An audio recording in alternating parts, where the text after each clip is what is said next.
Welcome to the Bay State Golf Podcast. I am Sean Melia. Today's topic is recapping the 7 golf courses I played in the month of September.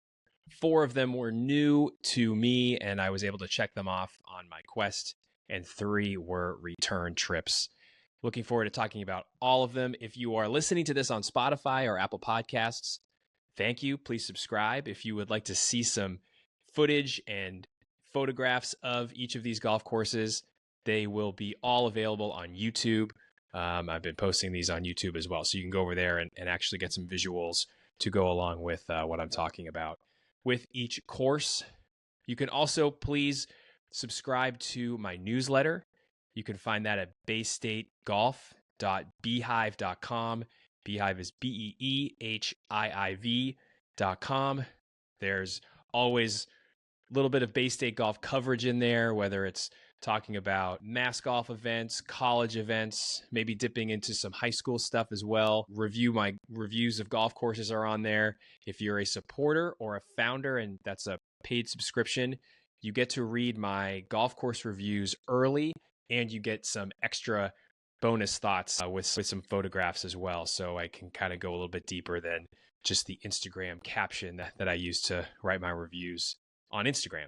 So you can, once again, head to baystategolf.beehiiv.com and you can subscribe. Free newsletter comes out every Friday, sprinkling in maybe one other one a week for free, and paid subscribers get everything that I write and share on there. There's usually maybe 1 or 2 that are behind the paywall a week. So thanks for supporting in whichever way you want. I really appreciate you just joining me for this ride and learning a little bit about Massachusetts golf alongside me. Let's jump into the 7 golf courses that I played this month. It was a wide array of types of golf, and I decided last month to kind of create a little template for these podcasts when I recap my month, because I can get a little bit long-winded. And so to keep me kind of tight on time, talking about 7 courses, this could be a very long podcast. I'm going to limit myself to 2 things I liked and 1 thing that I think, was a distraction or the golf course could work on, or just something that bothered me about my experience or about the golf course. And I'm allowing myself, like, the good can be a specific hole, the experience in general, whatever good I found from the day and from my round. So that's what we're going to do. I'm going to go through in order what I played. That seems like the easiest way versus trying to rank these or do them in some sort of specialized way. So my first round in September was at Wayland in Wayland, Massachusetts, a golf course I've played a bunch of times growing up. It's close to home from where I grew up, so it was a spot that I would go to. It was kind of a popular place. Wayland golf shops, if you're around my age, you might remember, were rather popular before, buying clubs online or Dick's Sporting Goods or PGA Tour Superstore came along. Wayland golf shops was the place to go. So this was a place I'd go. My mom would drop me off. I'd peruse the shop. I'd try to handle every golf club I could, look at all the big Berthas and just wish I could have one. And then I go play 18 holes. Wayland Golf Course is kind of just a charming course as far as it's how easy it is to play. It's very playable. I think that's, for me, the first good thing. It's a walkable, very playable golf course. It's a spot that, is rather flat, but there are some tight holes. And you have to be, relatively accurate, get your ball around. But there is just great opportunity out there to just have a nice, easy walk, not feel like you're battling, not feel like you're fighting the terrain at all. So for me, that's kind of one of the good things about the golf course. I also kind of appreciate the fact that the routing allows people to, if they wanted to, kind of jump out and, finish after 12 holes or after 15 holes. That routing allows you to leave after 12 or leave after 15. So if you were a junior member, you can kind of cut out early or just get your fill of 9, 12, or 15 holes, which is kind of nice. A lot of junior golfers out there. Every time I've been out there, you got high school kids, you got junior golfers out playing with each other, and I think it's kind of a nice vibe in that way. I think for me, the thing that could get dull about Wayland, there's not a ton of variety out there. You're basically playing a lot of short par fours, kind of narrow, like I said, across some flat land. So it's not going to kind of scratch your itch if you're looking for something that's genuinely unique, or you don't want to stand on a tee box and think, have we already played this hole? That'll happen sometimes at Wayland, but that's something that they can't necessarily change, but there's just not a whole lot of variety. And then the other thing that can be tricky about Wayland is the fact that it is a 18-hole golf course on a pretty small piece of property, and it could get crowded. And that means you could end up with people on your fairway. You could end up on someone else's fairway. There's spots where people are hitting driver kind of close enough to a green or over a green with just a little bit of trees to protect you, or netting. And so it's one of those places you got to keep your head on a swivel. But overall, I think the last kind of good thing is it does offer a chance, if you are a good golfer, to go extremely low. There's a lot of birdies out there, a lot of drivable holes, a lot of holes you can hit driver and have just a little wedge in. So it's a good slump buster. If you're feeling like your game needs a little bit of a pick-me-up, you could go play Wayland and go see if you could shoot a score. It is a really good golf course for beginners. There's only a few holes where you really have to hit it over something or deal with water hazards if you play the proper tees. The 8th hole, a par 3, is probably the one that would drive most beginners crazy and probably give them a thrill of hitting the green if they manage to, because it's a par 3 that has maybe one of the only greens that's perched up high, aside from the 3rd, which is my favorite hole in the course. And there's a little stream in front. So it can be a tricky, tough golf hole for beginners. But other than that, it's a really good spot for beginners to play and learn the game. It kind of is tight enough to keep people hitting it straight. If you're a beginner, your dispersion isn't going to get crazy. It's flat, so you're not going to get any sort of wild lies. So that's kind of another thing about Wayland. So the good, it's walkable. It's very playable. It's very scoreable. It's great for a wide array of golfers. You can be a low handicap player who wants to go and try to shoot a good score. It's great for a beginner who's just getting into the game and wants to hit some shots and not feel too intimidated by things being in their way. And I think that's kind of a nice thing about Wayland. Of course, it's a little bit tight. You can end up on other people's fairways, and you can also just end up feeling like there's some spots where you could actually, be in a little bit of danger and get hit by a golf ball, just because it is so tight in a couple different spots. But overall, I would recommend anyone go and try Wayland if you live in that area and you're looking for maybe a new place to play. But it's charming. It's simple. It's kind of a nice 18-hole golf course to play, especially in the fall. It's probably pretty out there. Next round I drove down to Walpole and played Walpole Country Club. Of course, I'd never played before, and I'd seen pictures. So I've seen a couple things about it, but didn't really know what to expect just as a whole. And I like that. I like going to a place and not doing a ton of research or not asking people for their opinions. Going in cold is kind of fun. Walpole, the good, it was in outstanding condition. The greens, the fairways, the tees, the bunkering was all really, really good. And this was maybe a little window of time, early September, where we had some rain. It was starting to feel like it was fall, and you could potentially get some wet spots. There were some spots in the rough that were kind of a little bit tough as far as drainage, but overall the greens were in impeccable shape. I'll talk about them on the bad when we get to there, but just as far as the conditions of the golf course, how it was kind of presented was really good, and I was super impressed. And that seems to be a thing that is a consistent truth about Walpole. People had reached out to me when they saw I was there and echoed that same sentiment, that it's just always in really, really good shape. So kudos to the superintendent and the folks who look after the grounds there at Walpole. As far as something I didn't love about Walpole, or maybe a couple quick things, I didn't love the routing in general. A lot of hard dog legs, a lot of very narrow tree-lined holes. There were a few points where I thought I had a pretty good tee shot, down one side of a fairway, and the ball had ended up on the opposite side of the fairway, and like just maybe a little bit of mow line issues in some spots too, but that's like super nerdy stuff. But just as far as getting around and walking, it's not great, especially the back nine is kind of funky. We walked from the 15th to the 16th tee, and we kind of got a little bit turned around, and there was no signage. We thought we were walking the right way. We felt like we had been walking long enough that maybe this wasn't the right way, so we turned around, and then someone, it might have been the superintendent, saw us wandering kind of aimlessly on a mass member day. That's why we were playing there. We got to play in a mass member. So we weren't playing with a member. We weren't playing with anyone that knew the golf course.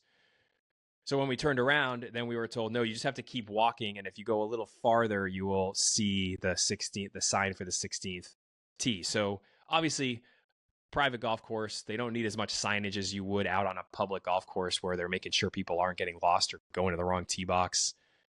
But that part of the routing, you go from 15, you play 16 and 17 that are kind of crammed in the corner. Then you cross back over the road to 18. Just a lot of holes that felt like they were jammed in, hard dog legs and that kind of thing, which are not my favorite. I had an exchange with someone on Instagram who said they really liked Walpole, and one of the reasons they did is because of the dog legs in that. And he made a really good point that I had never really thought about, is there are certain dog legs that can take away someone's ability to drive it far. And so it can kind of even the playing field a little bit. And I thought that was an interesting point, where if you get a hole that you have to hit it 220 and you can't hit it 240 and you can't cut the corner, and it does even the playing field out a little bit. I don't love having a ton of those holes. I've always been fine having, one, maybe two, but to play a few in a row, to play 4 or 5 over the course of the round is not really my bag. And then the last little nitpick I have is, and this is maybe a wider conversation just about private golf courses and golf in general, is just the fast greens for the sake of having fast greens. Walpole's greens were rolling very nicely, and they didn't have to be as fast as they were.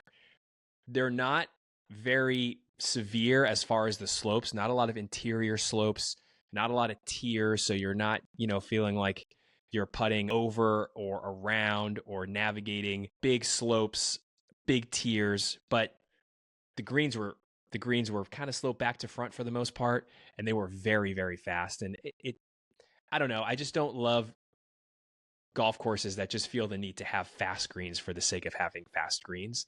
And that's part of what Walpole felt like they were doing. And I'm noticing there's more places that are doing that than I think need to. And the greens would actually be pretty great if they were rolling like a foot and a half slower than they were. They would still have been challenging to putt. You could still be above the hole and feel like you're having a hard time getting down into.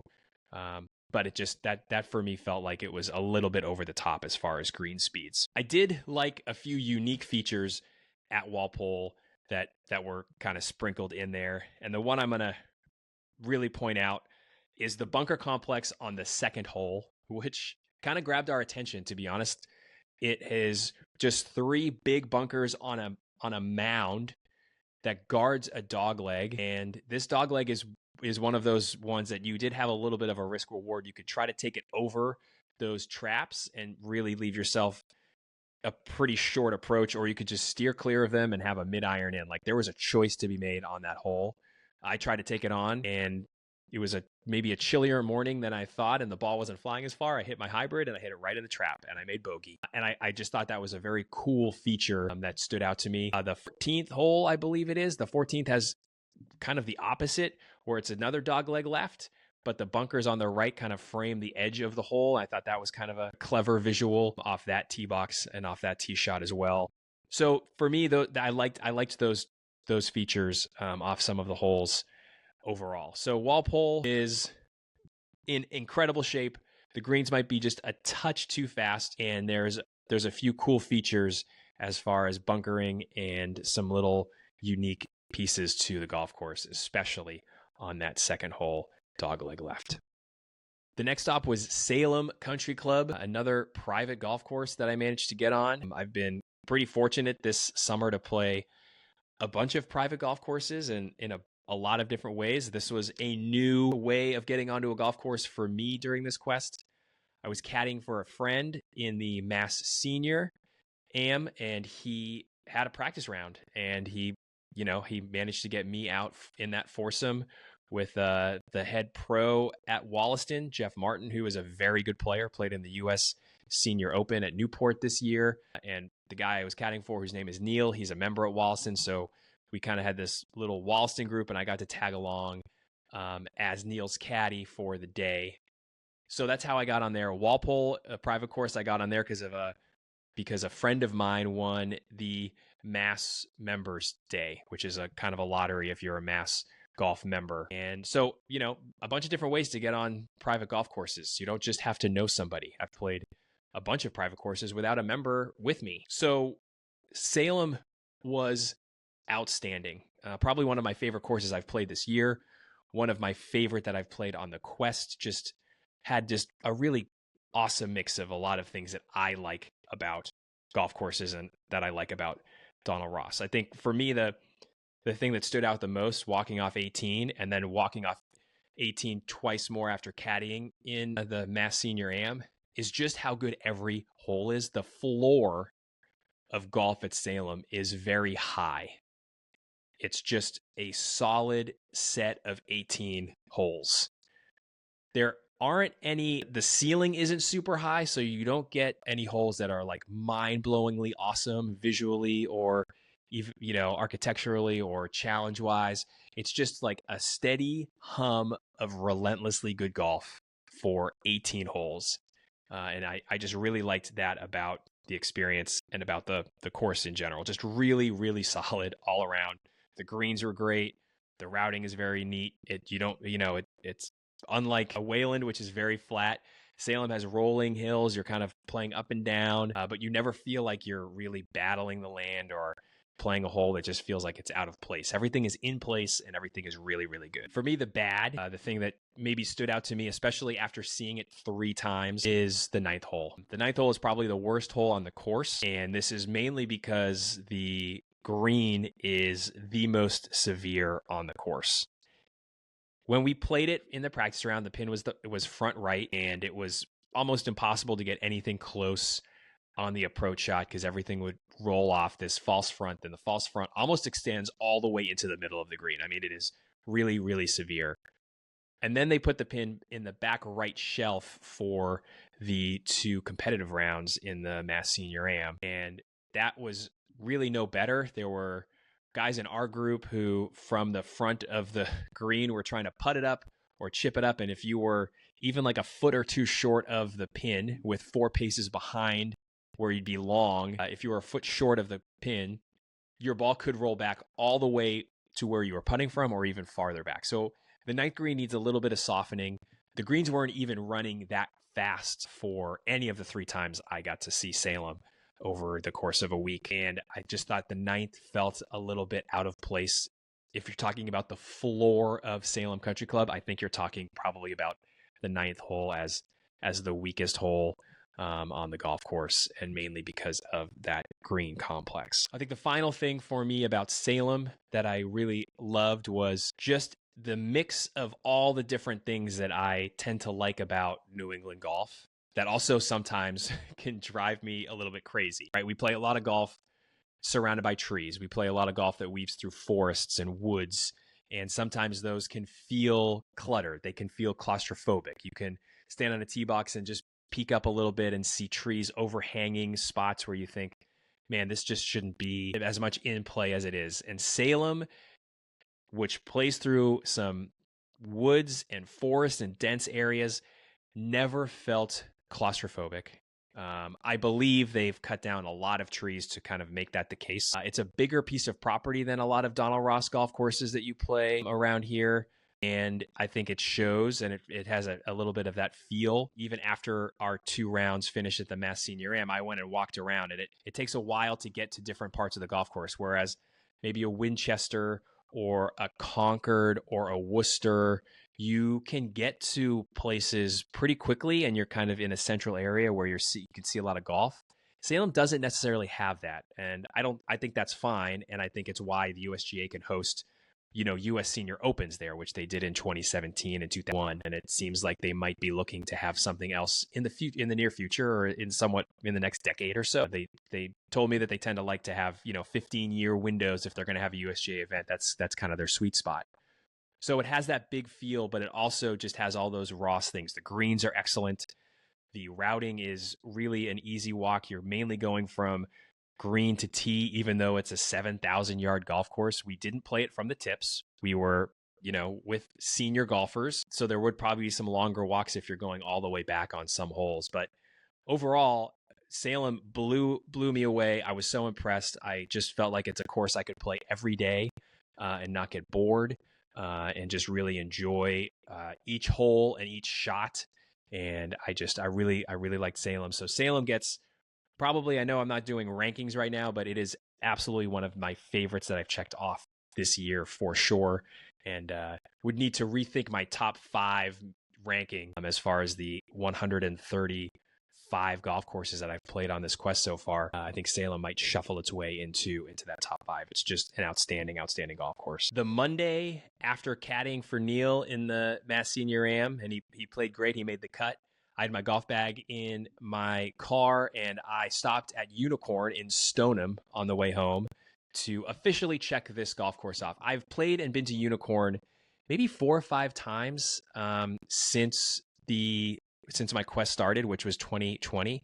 It was a course my wife and I would go, and we'd grab the last tee time when golf courses opened in the summer of 2020, and we just play like 1, 2, 3 over and over again because they run adjacent to each other. We'd maybe go down and play 4 and then walk up and go home. Those first 3 holes kind of stay close enough to the clubhouse where you don't feel like you have to trudge back in the dark at the end of a summer day. So it's a place I'd been, so it wasn't really new to me. I had played it in like March and February and not complete rounds in the summertime. I've played it with temporary tee boxes. I've seen it a bunch of different ways, and I thought, I'm going to stop and I'm going to play a proper round and see the golf course in September conditions and kind of officially play it, photograph it, and check it off the list. Unicorn is affordable. I paid $28 to walk. I think the most you will ever pay is $36. We'll get to pricing and that kind of stuff in a minute because there is a little bit of fly-by-night at Unicorn that I think is interesting. It's a neighborhood golf course. It's 9 holes. It's another very easy walk. It has some really good bones. It was originally an 18-hole course that was built in the 1920s by Boston Athletic Association, which their logo is a unicorn, if you have ever seen kind of Boston Marathon merch or any BAA stuff. So that's where the name Unicorn came from. And then the 70s Stoneham bought it. So it's like a little 9-hole course. It used to be 18 holes. So it was designed by Styles Van Cleek. So there's some cool little features and some good stuff. You're going to hit some fun shots. The greens are actually pretty good. The approach shots are really, really interesting. So you're going to hit some approach shots to greens that are perched up with false fronts that don't feel super false because it's a 9-hole public course that isn't, maintained in a way that makes balls roll off false fronts. But you're hitting to some tricky greens. You're going to hit a bunch of different clubs over the course of 9 holes between, the par 3s, which are mid-iron shots. There's a par 5 that's pretty long. There's a good par 4, the 7th that stretches to about 410 to 430 yards, depending on the tee box you're playing. Like, it's a full size, you're playing golf course. And for $28 on a Monday afternoon to walk, it's pretty great. Now, here are the things that people tend to be bothered by at Unicorn. And I could see all of these things. I thought it was ironic walking out on the first tee and seeing, slow play ruins golf was a sign posted on the first tee. Unicorn is kind of renowned, at least if you look at my Instagram DMs and what people have told me, for slow play. And I have experienced that on those February, March days when Unicorn is open and other places aren't, and you end up it could take 2.5 hours to play 9 holes. It could take 3 hours to play 9 holes. And part of that is because the routing is pretty tricky as far as people sharing fairways. A lot of the holes run adjacent to each other. Basically, holes 1, 2, 3, and 6, 7, and 9 are all in a parallel stretch. And the only holes that aren't are 4, 5, and 8. Everything else is, if you hit a little right or you hit a little left, you're likely on another fairway. So you could have people on your fairway and you're waiting for them to get out of the way, or you could be in someone else's way and they're waiting for you. So there's a lot of kind of that congestion that can occur. And the other thing that struck me as interesting was when I arrived, I did not have a tee time. I checked the tee sheet on my phone. I didn't have my laptop with me. I did not have the energy to log in or create a new login on their tee time system on my phone. So I didn't. I looked at the sheet and saw there were times. So I drove down. I went to the pro shop and just asked, hey, I'm a single. I'd love to get out if there's any openings. And the guy looked out the window and he saw a twosome that was going to go out and then another twosome. And he actually just said, yeah, you can just play between these two twosomes. And I thought that is the problem that creates slow play as well, when you just kind of put people out and don't pair them up. So what I did is I said, I'm happy to play with one of the twosomes and make a 3 and, not slow up the golf course. So I got paired up with 2 kids who were seniors at Tufts. Super nice. We had a great walk. It took 2 hours to play.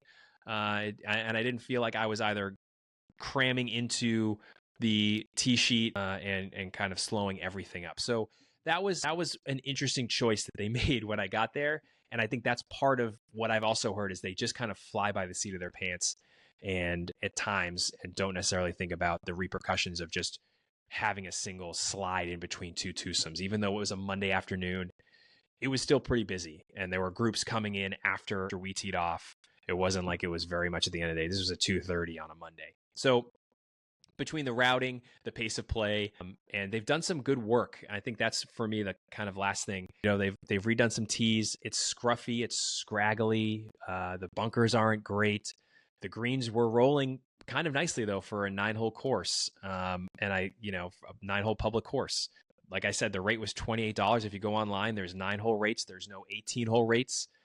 They just have a window of rates, and then they say, depending on time of day and day of week, the rates can change, but they don't actually give you steady, solid rates on the website, which I also thought was kind of funny and a little bit of, fly-by-night kind of behavior. So I don't know if that matters to people, but it is funny to kind of make a tee time or walk in like I did and just kind of get a price tossed at you without being able to look at the website.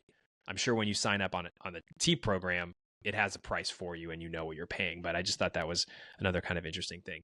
Holes 4 through 7, before I kind of move on to the next golf course, this final good piece, holes 4 through 7 are really, really strong. It's 2 par 4s, a par 3 and a par 5. The 5th hole is my favorite on the course, just really good straight away. A par 4, it's kind of the wettest part of the property, which is kind of a bummer because the rolling hills are kind of great as far as you could get extra yardage off your tee shot, or you could kind of get rejected by some of the hills and slide off close to the woods or close to a tree that guards part of the fairway. So I love that hole. I think 4 through 7 are all really good. I think some people could like 8. I don't love the green at 8, just a little too, it's like really sloped back to front, a little too wild. And then 9 is just, you're kind of getting home. But 4, 5, 6, and 7 are really good. You got a good par 5 in there too. It's nice to play a 9-hole course with a par 5 with some space where you can actually hit driver. And it feels like you're actually playing a par 5, not just something they're cramming in and trying to make a par 5. So it's a par 35 and a par 70. So Unicorn, great neighborhood 9-hole golf course. It's got some kind of quirks to it as far as how they run the place. And if you want to show up and get a tee time and how much you're going to pay and those kinds of things, it's a little scruffy around the edges, but it's built in the 1920s by Stiles and Van Cleek. There are still some little things there that certainly belonged to the original 18-hole golf course when it was built as a private golf course by Boston Athletic Association. So if you live near Stoneham, it's an easy drive from the city for the most part. It's one of the closer 9-hole courses to Boston and where I live in Boston. It's between that and Fresh Pond. So worth going and checking out if you live anywhere near the Stoneham, Woburn, Boston area near 93. The next course I got to play, which was a very special invite from a member who happens to be friends with Neil, who I caddied for in the Mass Senior Am. So once again, I think seeing how some of these networks kind of build. I met Neil through a college golfing teammate who partnered us up for the Fallon Cup at Walston, which I talked about in my August recap. And then Neil and this fellow Jimmy, who is a member at Hyannisport, We played together in the Fallon Cup in the same group this year, and he kind of learned, he knew what I was up to. So he said, well, we'll get you out to Hyannisport. So just kind of giving you a sense of how some of these networks slowly build as you meet people and as you play in different places. And I know it's hard to find your way into those networks, but I'm just trying to highlight how maybe once you're in and once you play with someone and meet someone, you can kind of slowly build out and maybe get to play some different golf courses. So Hyannisport. In Hyannisport, Mass, I made the drive down on a Wednesday morning for a 1 o'clock shotgun. They were nice enough at Jimmy's request to the pro shop to let us go off the first hole. So we played a shotgun, but I got to see the golf course from the first hole all the way to the 18th, not kind of getting dropped in the middle of things, which was amazing and super nice of Hyannisport to do. So shout out to Tim and the head pro there for doing that. Hyannisport is golf on the water. It is a beautiful setting for golf. It has some world-class golf holes, incredible golf holes. The third and the fourth in particular, early in the round, you're playing kind of around and over the marsh. You have beautiful views, the wind's kind of blowing. After playing the first 2 holes, just kind of simple inland golf. It's just a really lovely setting. And then at the end of the round, you play 15, 16, 17, and the tee shot on 18 are also really close to the water. The wind and the views are all impacting your shots easily. You can be easily distracted and just kind of focusing on how lovely a setting it is. So golf on the water. As far as kind of the bad, which is a word that talking about Hyannisport makes me sound like a jerk. I'm aware of that. But the thing that was distracting for me or just kind of made me not rated as maybe as highly as what I just talked about with the world-class holes is the middle of the round didn't pass the car test for me. The car test is I get in my car and I'll usually spend 5 or 10 minutes kind of going through my round, going through the shots I hit. Sometimes I can get lost and I can forget where I was in a round of golf. And that kind of happened with Hyannisport once I really left like the 5th green, 6, 7, 9, 10, 11, all kind of blended together. I had to really think hard to figure out like, where did I hit this tee shot? When did I hit this approach? Which hole was a par 5? Which hole was a par 4? The 8th hole, which is a par 3, is awesome, and that was kind of one anchor point. And then the 12th hole, which is a dogleg right inland hole, but it just kind of was a different tee shot. It was a different conversation on the tee box. You're trying to cut a corner, whereas the other holes that I mentioned there, 6, 7, 9, 10, 11, all just blurred together because you were hitting tee shots kind of over the same ridge, and you either playing away from the water and to kind of a wooded neighborhooded area, or you're hitting back away from that area towards the water. So trying to just figure out where I was. That's really the one thing. So the routing for me, you can't have every hole on the water. And that's a complaint people make about Pebble Beach too, right? It starts to fall flat. But then Hyannisport grabs your attention again at the end because 15 through 18 all bring you back out onto the water. They bring you to the holes that you can see from the clubhouse that you think, man, I can't wait to play these specific holes. So you get that thrill again, and the round definitely crescendos. But that middle part, just that drive home test, it didn't quite pass for me over the course of the round. I also love that Hyannisport is built for the conditions. It is windy. It can be cold at various times. It's typically open a little bit longer because it's on the Cape too. So you can get some pretty severe cold weather. You can get rain. We played in a wind, I guess, that doesn't really show up until like deep winter, early spring. But, so even it kind of threw off Jimmy. I remember just as far as what wind he'd been playing in all summer. But it's built for width, right? So the wind coming in from playing like winds left to right, crosswinds.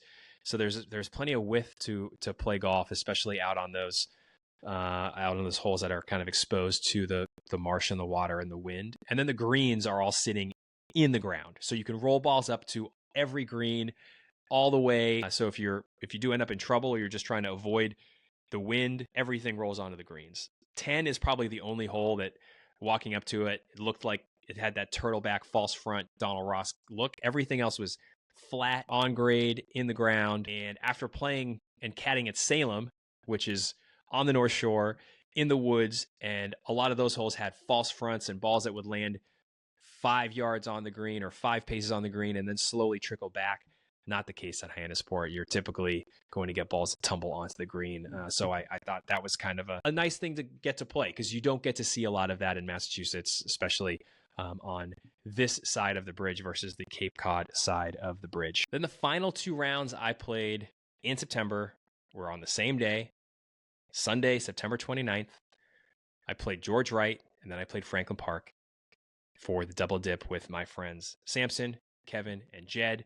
This was the 4th year doing this double dip. If you get a golf tradition going, highly recommend getting something going. This is one of the best because it doesn't require travel. We're all pretty close to the city and can just, it's a day. You're up super early. You get home, in the evening and you're wiped, but you've done an awesome golfing experience without having to drive in a car for hours or take a flight or book a hotel. So if it's something that you are able to do, I would recommend doing it. Samson has a license or a golfing permit, which gives him tee time privileges at George Wright and Franklin Park. So he is the key master as far as getting us the early tee time, which was at George Wright this year. We teed off at 6:40 in the morning at George Wright, and then we played Franklin Park in the afternoon, and we're able to get a tee time. That's an easier. The afternoon one you can get a tee time, but that morning tee time is the one you have to get to be able to play all 36 holes. In late September, days are getting a little shorter. I've done a singular video about George Wright. It's the first time I played it this year, so I'm going to talk maybe about just the experience of playing it this year. Playing it with Kevin, who works at Old Sandwich and just loves looking at grass and the conditions and how the golf course is presented, is always a lot of fun. We were sitting on the first tee, and immediately he just kind of stops us all and just makes us look at how good the tee boxes were, because they were in outstanding shape. They were firm, they were green, they were tight. A lot of public golf courses, including Franklin Park, you put your tee in the ground and there's a lot of like long blades of grass that are kind of tickling the bottom of your golf ball. And that was not the case at George Wright. The grass was tightly mown. It was firm. They were in really good shape. The fairways were in very good shape. The greens were probably the best I've seen them in the years I've been playing Franklin Park, or that I've been playing George Wright. I've been playing it, my first time playing it was 2020, so I've kind of seen it over the last 4 years. That's an embarrassing thing to say, I know, as someone who grew up in Massachusetts and has lived in Boston since 2009, but I went to George Wright and in 2020 for the first time, loved it, and have gone back, at least once a year since. But greens were in the best shape they've been. Was super, super impressed. And if you have a chance to go play before the season is over, highly recommend going and playing it. It's just the amount of play that George Wright gets and the condition it's in is really impressive. For me, the bad part about George Wright, or the thing that is just, there are still places where it would be great to see fewer trees. They've cut down a ton and trimmed trees back. So they're definitely in the process. And every year it just feels like it gets a little bit better, a little bit more open. One place that it was very clear this year that they have done this is behind the 14th green, the par 3, and then all along the right side of 15. Just that whole area has been kind of pulled back and thinned out, and you can see this really cool rock wall that runs along the 15th hole now, and little kind of like bridge arch aqueduct kind of thing that to the right of the 15th hole that we'd never noticed before. The trees being gone behind 14 kind of opens up that hole and gives it a little bit, Kevin said it gives it just a little bit of an infinity green vibe to it, which is pretty great. Kind of just makes the hole look like I think it probably was intended to look. But there's still some places where you could absolutely still, take out some trees. And I'm sure they will over time. And I think that for me is really the one thing as far as just this year and what I saw. There's a lot of blind shots. We don't love 13 as a whole. But it's also like one of the few holes in that middle of the part of the round where you can see your ball land off the tee. And you get a lot of blind shots, which I think can drive some people crazy, especially from the 5th hole all the way through 13, 14, and then 15 is another blind tee shot. So a lot of blind tee shots there too. So if you don't love blind tee shots, this George Wright is probably not the place for you. If you don't love kind of blind tee shots and having to maneuver it around trees and picking the proper lines, maybe not the golf course for you. It is very hard. And for me, that's the last kind of good thing, is it is a stern test from the tips. I had not played every tee all the way back or as far back as some of them were on this particular Sunday morning. The third tee box and the tees were set on that back tee box. I really don't think I'd ever played almost all the way behind the second green before 11, which typically is kind of a throwaway tee shot where you just kind of maybe hit like a hybrid up and aim at those rocks. We were hitting 3-wood. One of us hit driver just to get up there and then to have like 150 yards in. So there were a few holes that I had never seen play as long as they were playing. It was a little cold. It was a Sunday morning. It's dewy, but even just seeing where some of those tee boxes and tee markers were placed, it is just a really good stern test. If you're feeling good about your golf game, Jed said this at the end of the day, if you're feeling really good about your golf game, George Wright is the place to go to just get a very good sense on if that feeling is real or if you have some work to do, because it will definitely expose you. And the final thing I was really impressed with was just there's these little details that are starting to come into play. I mentioned the trees behind 14 and 15, but short grass areas and kind of accentuating some of the green complexes, which are very good.